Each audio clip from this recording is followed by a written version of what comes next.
आज मैं आप लोगों को गेट एंट्री एडॉन के बारे में बताने वाला हूँ कि गेट एंट्री एडॉन की रिक्वायरमेंट क्यों पड़ी।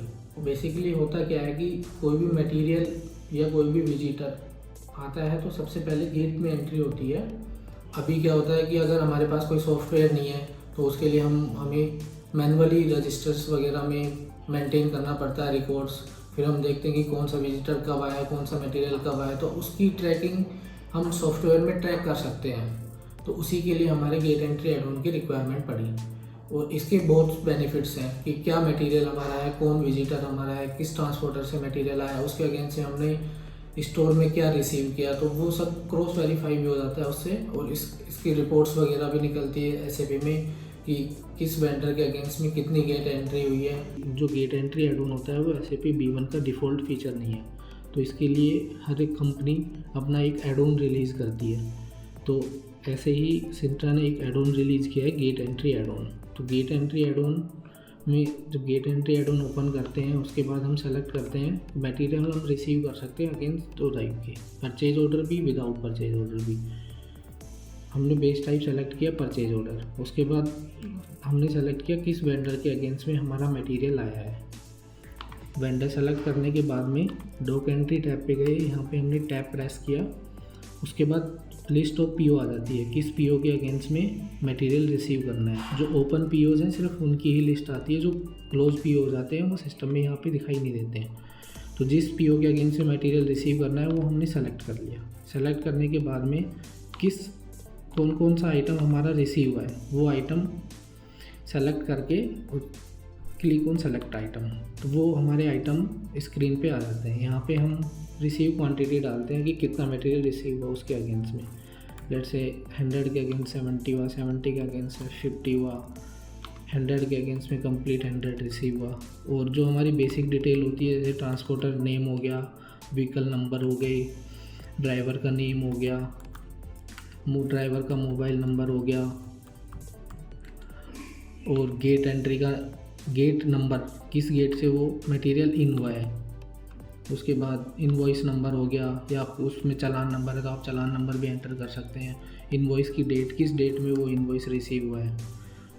सारी डिटेल डालने के बाद में रिमार्क्स का ऑप्शन है, कुछ रिमार्क्स वगैरह हम इसमें लिखना चाहें तो रिमार्क्स भी लिख सकते हैं। उसके बाद हम इसको ऐड कर देंगे।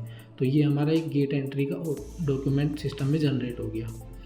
अब इसके अगेंस्ट में स्टोर पर्सन जो होता है वो GRPO के थ्रू मटेरियल रिसीव कर सकता है।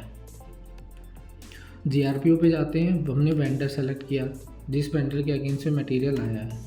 वेंडर सेलेक्ट करने के बाद में कॉपी फ्रॉम GRPO, जिस GRPO के अगेंस्ट में जिस PO के अगेंस्ट में मटेरियल रिसीव हुआ है वो PO हमने सेलेक्ट कर लिया। उसके बाद में वो आइटम आ गए यहाँ पे। उसके बाद क्या होता है, गेट एंट्री का एक टैब होता है गेट एंट्री। यहाँ पे हम गेट एंट्री नंबर सेलेक्ट करेंगे जिस गेट एंट्री के अगेंस्ट में वो मटेरियल रिसीव हुआ है, जिसके अगेंस्ट में हम GRPO बना रहे हैं। वो सेलेक्ट करने के बाद में सिस्टम क्या करता है, ऑटोमेटिक रिफ्रेश करता है, फैच करता है डेटा गेट एंट्री स्क्रीन से कि गेट एंट्री पे जो हमने मटेरियल रिसीव किया था वो और जो हम GRPO बना रहे हैं वो उसकी क्वांटिटी को मैच करता है सिस्टम।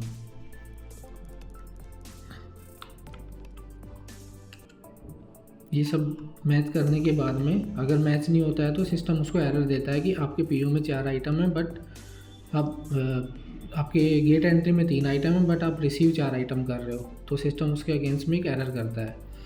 उसके बाद जब सारी डिटेल फैच हो जाती है फिर आप ऐड बटन पे क्लिक करके GRPO सेव कर लेते हैं। जैसे आप GRPO करते हैं तो स्टॉक आपके स्टोर में मटेरियल इन हो जाता है। उसके बाद क्या करते हैं, जो हमने गेट एंट्री रिसीव की है उसे हमें आउट भी करना है, क्योंकि जो ट्रांसपोर्टर इन हुआ है उसको हमें आउट भी करना है।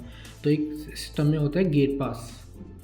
गेट पास जो होता है वो हमारा जब AR इनवॉइस के अगेंस्ट में बन सकता है, डिलीवरी के अगेंस्ट में जो हमारा सेल होता है वो AR इनवॉइस होती है, डिलीवरी के अगेंस्ट में बन सकता है, AP क्रेडिट नोट के अगेंस्ट में मटेरियल बन सकता है ये।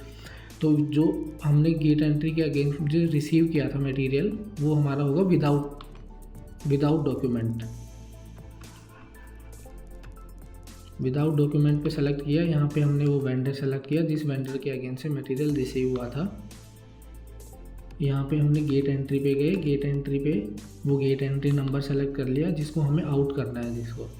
तो यहाँ सिस्टम आपको फैच करता है आपकी डिटेल की, आपने जो डिटेल्स डाली थी, gate entry number, driver name, driver mobile number, जो डिटेल्स आपने यहाँ पे डाली है वो सारी डिटेल्स सिस्टम ऑटोमेटिक फैच करता है और उस गेट एंट्री के अगेंस्ट में क्रॉस चेक करता है। अब आइटम नेम में क्या होता है कि हम यहाँ पे हम आइटम आउट नहीं कर रहे, यहाँ पे हम जो हमारा ट्रांसपोर्टर का जो व्हीकल आया उसे आउट कर रहे हैं। तो यहाँ पे हम डाल देते हैं लेट्स से एमपीटी व्हीकल,